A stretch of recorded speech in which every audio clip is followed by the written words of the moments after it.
Good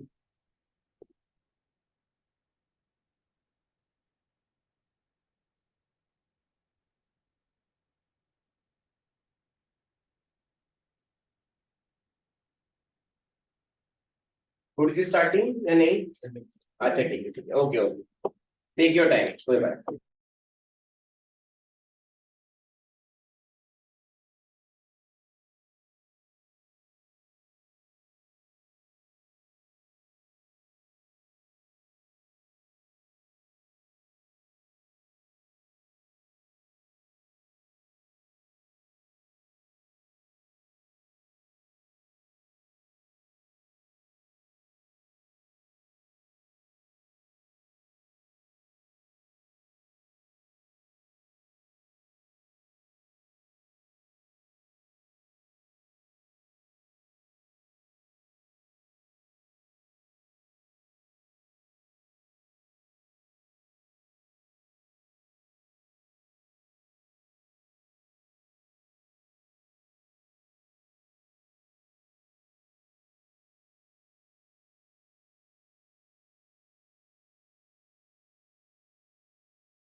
okay मैं start कर रहा हूँ इसको, क्वेश्चन को। ओके, एक सिंपल वे में इस क्वेश्चन को देखा जाए तो ये है कि एक लाइन है, ठीक है, जो दो लाइंस के बीच में एज अ लाइन सेगमेंट है, ऐसी है ना, ठीक है। अब पहली वाली लाइन की इक्वेशन क्या है? 5x - y + 4 = 0, और सेकंड वाली लाइन की इक्वेशन है 3x + y -4 = 0। अब जो लाइन सेगमेंट है उस वो कहां पे जाके बाइसेक्ट हो रही है,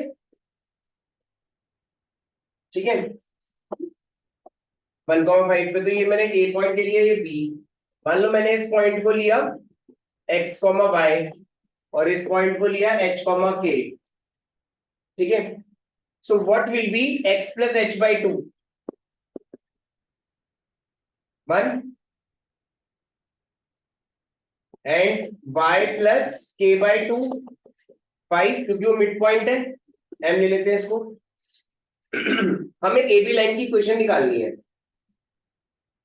ठीक है। तो x की वैल्यू होगी 2 - h और y की वैल्यू होगी 10 - k। वो मैंने यहां रख दी। तो फर्स्ट इक्वेशन बन गई 5 × 2 - h -10 - k + 4 = 0। That means 10 - 5h -10 + k + 4 = 0। कितना आ गया, 10 10 कट गया, 5h -k = 4। और अगर हम दूसरी इक्वेशन देखें तो h, k को डायरेक्टली यहां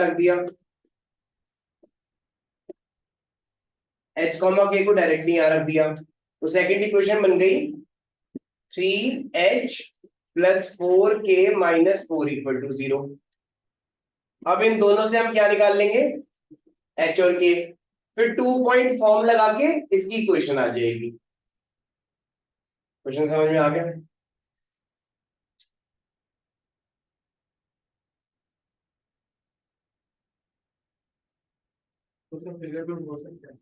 देखो, ये सिर्फ एक जनरलाइज फिगर जो एनसीईआरटी में दे रखी थी, इसलिए मैंने यहाँ पे रख दी।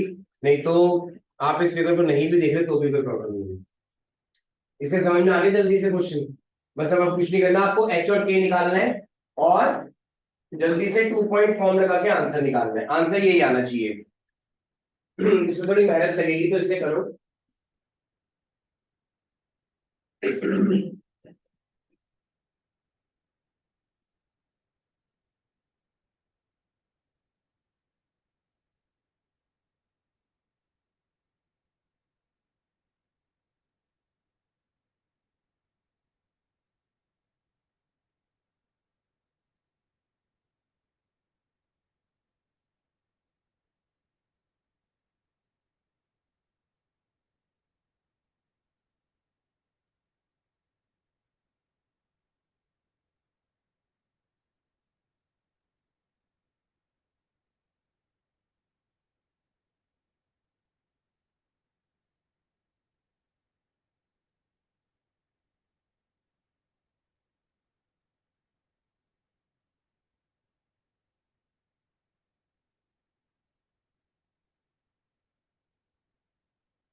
ऑनलाइन स्टूडेंट किसी का आया आंसर?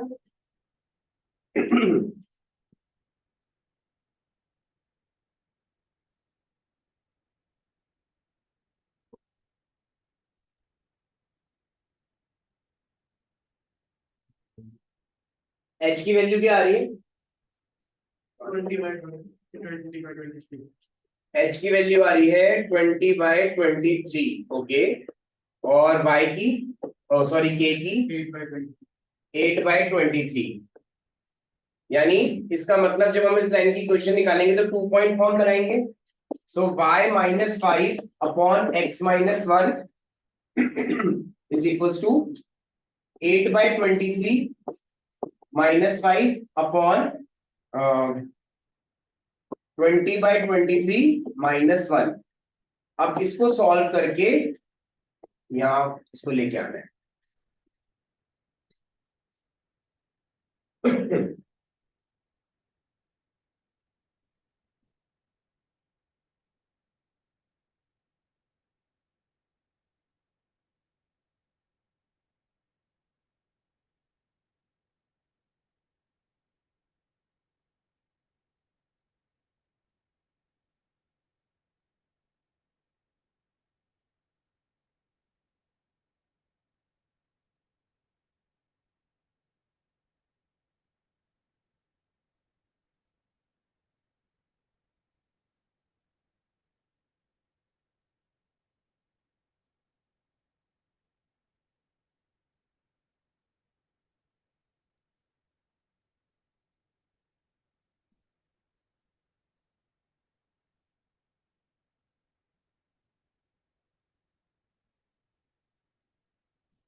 ठीक है, इक्वेशन आगे होगी सबकी। लास्ट क्वेश्चन, आंसर लिख लो, अगर नहीं आई है तो आ जाएगी, आंसर लिख लो।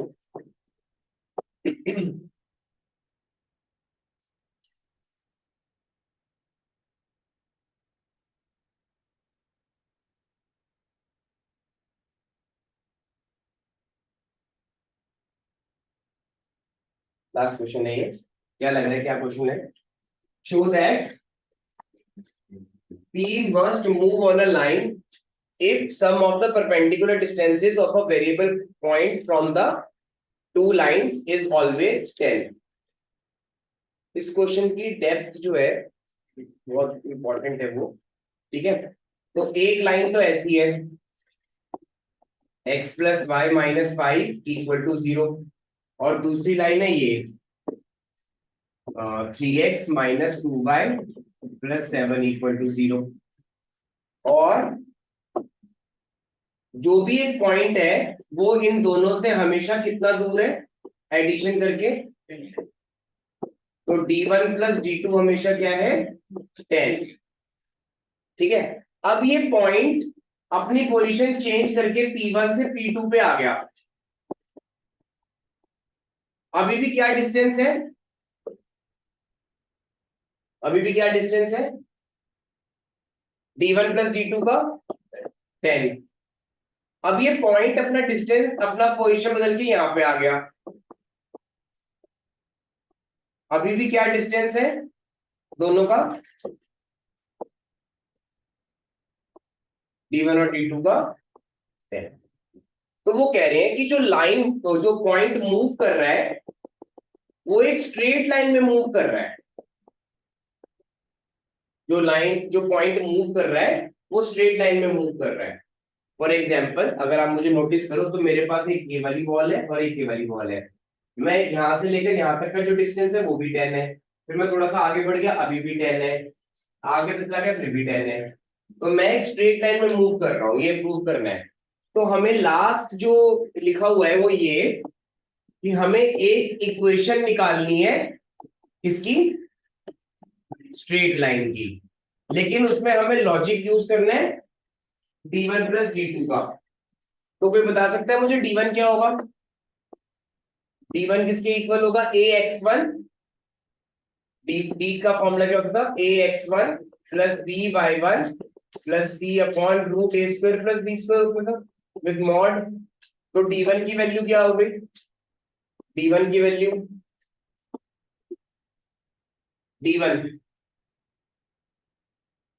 a क्या है 1, b भी क्या है 1, c -5 है और x1 y1 तो पहले से ही क्या दिए हुए हैं x, y। तो d1 की वैल्यू क्या आ गई 1x, ठीक है 1x plus 1y -5 upon root 1 square plus 1 square, ठीक है।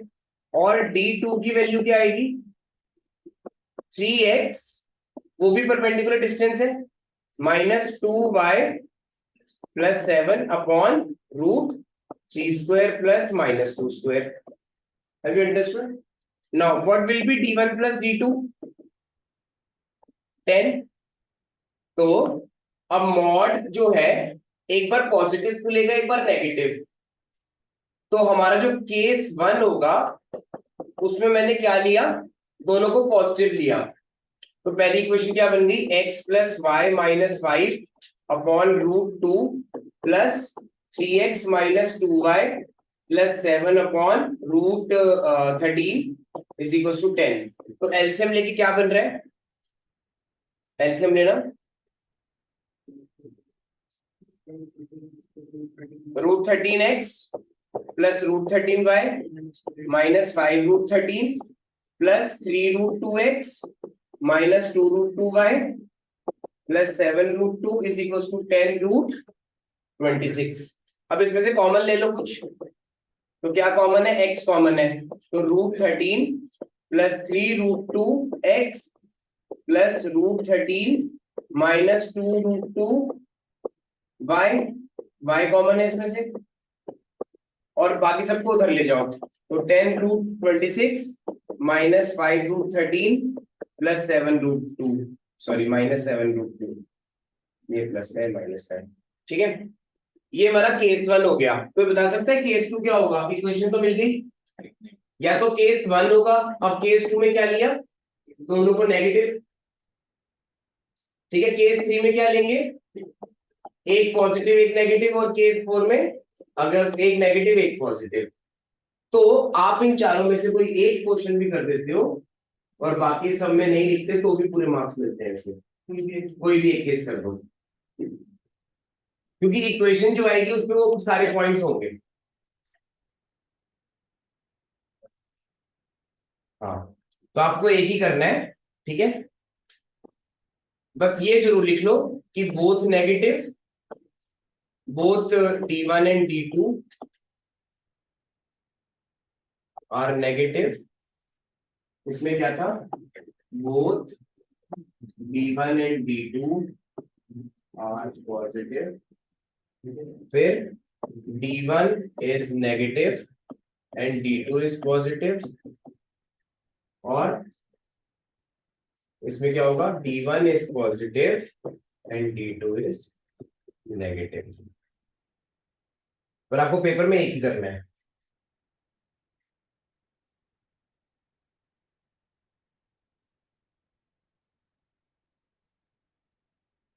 अब आप ये सारे क्वेश्चंस वन बाय वन में एक बार दिखा रहा हूं, और जहां पर भी आपको डाउट लगे मुझे बताना, ये नोट कर लो पहले आराम से।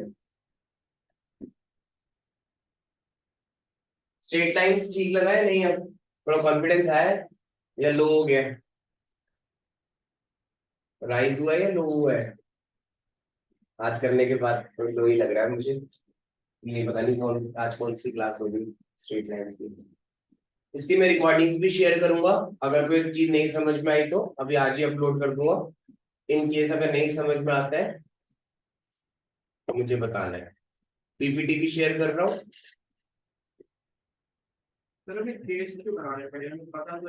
हाँ सही बात है कि d1 और d2 पॉजिटिव ही होंगे, बस ये मॉड की वजह से बनानी पड़ेगी। जो इसके अंदर xy है ना, जो इसके अंदर xy है उसमें मान लो मैंने -2 और 3 ले लिया, तो हो सकता है इसका आंसर नेगेटिव आ रहा हो।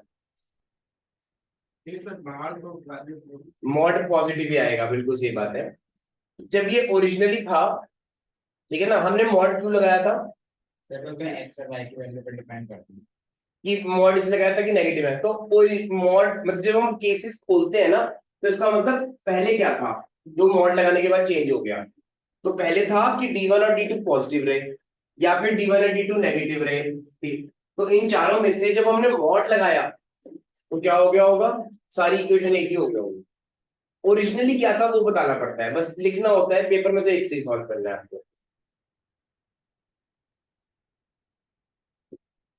जब भी मॉड का क्वेश्चन आ जाए तो उसका एक प्रीवियस स्टेप सोच लो कि क्या रहा होगा, बस। तो ये इक्वेशन है, ठीक है। ये किसकी इक्वेशन है, जिसपे P मूव कर रहा है।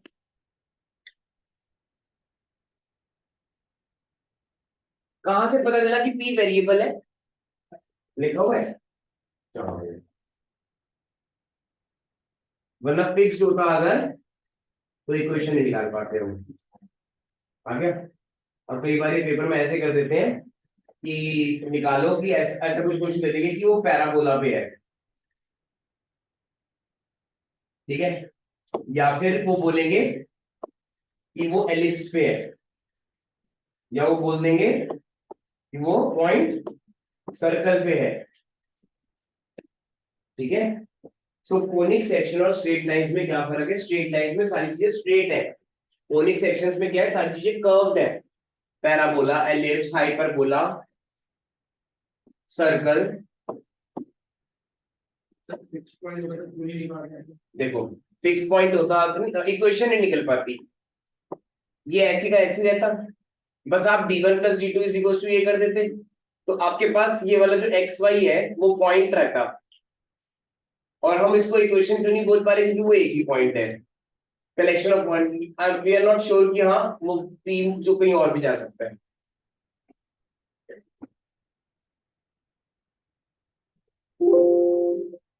डन। एक बार सारे दिखा दूं। तो फर्स्ट तो ये था, ठीक है। सेकंड, फिर थर्ड, फोर्थ स्लाइड याद आ रहा होगा, प्रूफ किया था। फिफ्थ में एंगल बिटवीन टू लाइंस था। सिक्स्थ में फॉर्म्स थी। सेवंथ में फॉर्म्स थी, स्लोप इंटरसेप्ट, वाई इंटरसेप्ट, ठीक है। उसके बाद और इक्वेशंस थी। फिर उसके बाद यहाँ पे दो फॉर्मूले थे, सबसे ज्यादा यही यूज हुए हैं। उसमें से d is equal to ax1 वाला कितना इंपॉर्टेंट है, यूज हुआ है। उसके बाद ये वाला क्वेश्चन क्या है जिसमें बी स्क्वायर आया था आंसर। फिर जनरली डिस्टेंस वाले क्वेश्चन हुए आज। एक ये शायद अच्छा लगा हो क्वेश्चन, थोड़ा अलग टाइप का था इसमें, क्योंकि वो नहीं था ax1 प्लस by1 वाला, नॉर्मल डिस्टेंस फॉर्मूला था। फिर उसके बाद एक ट्राइंगल वाला क्वेश्चन किया था। फिर ये वाला क्वेश्चन किया था एक, जिसमें आपको बाइसेक्टेड वाला था। एक लास्ट हमने अभी किया, ठीक है। मैं अभी रिकॉर्डिंग शेयर कर दूंगा, ठीक है। सांची, तनीषा, कुछ नोट करना है। No sir. ओके, तो मैं एंड कर रहा हूँ क्लास।